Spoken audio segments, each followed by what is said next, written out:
Hello students, we are reading chapter 7, Conservation of Plants and Animals. Okay, so today we will read about endemic species. Okay, species means होते हैं नमूना किसी भी जानवरों के, है ना। और endemic means होता है स्थानिक, ठीक, टाइप्स मतलब स्थानिक स्पेसीज एक प्रकार से endemic species. So let's read.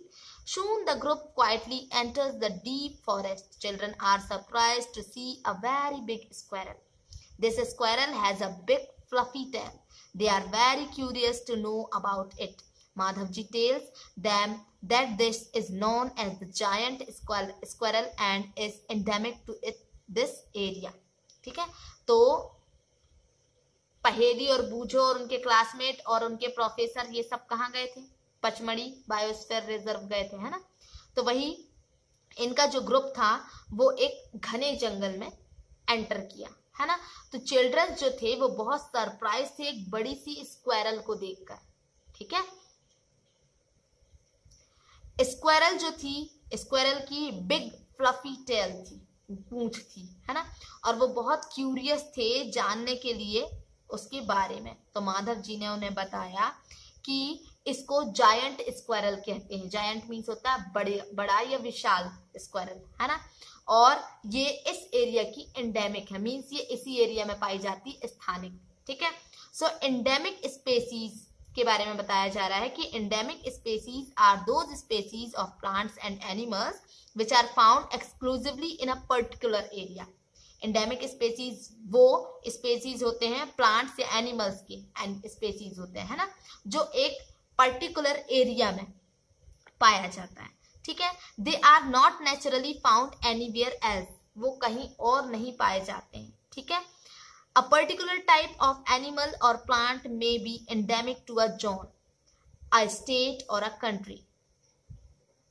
Animals मतलब एक प्रकार का एनिमल या प्लांट, ठीक है, एक जोन में ही पाया जाता है। जैसे कुछ चीजें होती हैं, है ना, जैसे हिमालय में उस तरफ कोई दूसरे जानवर पाए जाते हैं, वो जानवर यहाँ सरवाइव नहीं कर सकते, यहाँ नहीं जी मतलब उनका जीवन यहाँ नहीं चल सकता है, ठीक है। तो वही एंडेमिक स्पेसी का मीन्स है पर्टिकुलर एरिया में जो रहते हैं, है ना, वो उस एरिया के अलावा और कहीं नहीं पाए जाते हैं, ठीक है।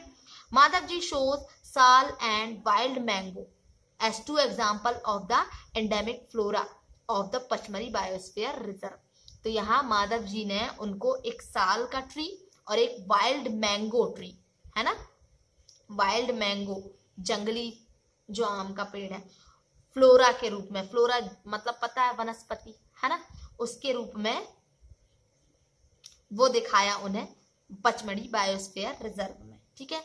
Bison, Indian giant squirrel and flying squirrel are endemic fauna of this area. तो उस एरिया के जो एंडेमिक फ्लोरा है वो क्या है? साल और वाइल्ड मैंगो और बाइसन, इंडियन जायंट स्क्वायरल और फ्लाइंग स्क्वायरल, ठीक है, वो फोना है, एंडेमिक फोना है उस एरिया के, पचमढ़ी बायोस्फीयर रिजर्व के। वहां के अलावा ये चीजें और कहीं नहीं मिलेंगी, ठीक है। तो प्रोफेसर अहमद ने एक्सप्लेन किया कि इनके घरों को उजाड़ दिया गया, किस लिए? क्योंकि पॉपुलेशन इंक्रीज हो रही है तो लोग जंगल काट रहे हैं, है ना। तो जो न्यू स्पेसीज हैं, ठीक है, और नेचुरल हैबिटेट्स मतलब उनके जो प्राकृतिक तौर पे जो उनके घर हैं जहां वो रहते हैं, वो सारी चीजें क्या हो रही हैं? डिस्ट्रक्ट हो रही हैं, इंसानों के द्वारा खराब कर दी जा रही हैं, है ना। तो उनका अस्तित्व जो है वो डेंजर में है, खतरे में है। इसीलिए फिर ये रिजर्व जो है ना, बायोस्फीयर रिजर्व ये बनाए गए ताकि उनकी जो प्रजातियां हैं वो खत्म ना हो, ठीक, ना वैसे प्लांट्स खत्म हो जो बहुत कम मिलते हैं। Okay, here you see giant squirrel, कितनी बड़ी इसकी देखो फ्लफी टेल है, पूंछ, है ना, गिलहरी। ओके, नाउ यहाँ पर बताया जा रहा है कि स्पेसीज जो है ना, species is a group of population which are capable of interbreeding This means that the members of a species can reproduce fertile offspring only with the members of their own species. यहाँ species के बारे में बताया जा रहा है कि वो अपने ग्रुप के, है ना, मेंबर के साथ ही, मतलब उनके जो स्पेसीज के जो मेंबर हैं उन्हीं के साथ वो क्या कर सकते हैं, संतान उत्पत्ति कर सकते हैं।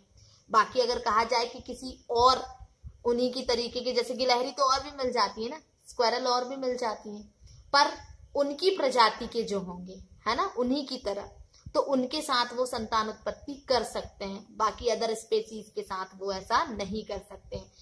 और अगर ऐसा होगा तो इनकी क्या है, प्रजातियां बढ़ती जाएंगी, इनकी नंबर, इनकी जो संख्या है वो बढ़ती जाएगी, है ना, और खत्म ये नहीं हो पाएंगे। तो ये अच्छा है, ठीक।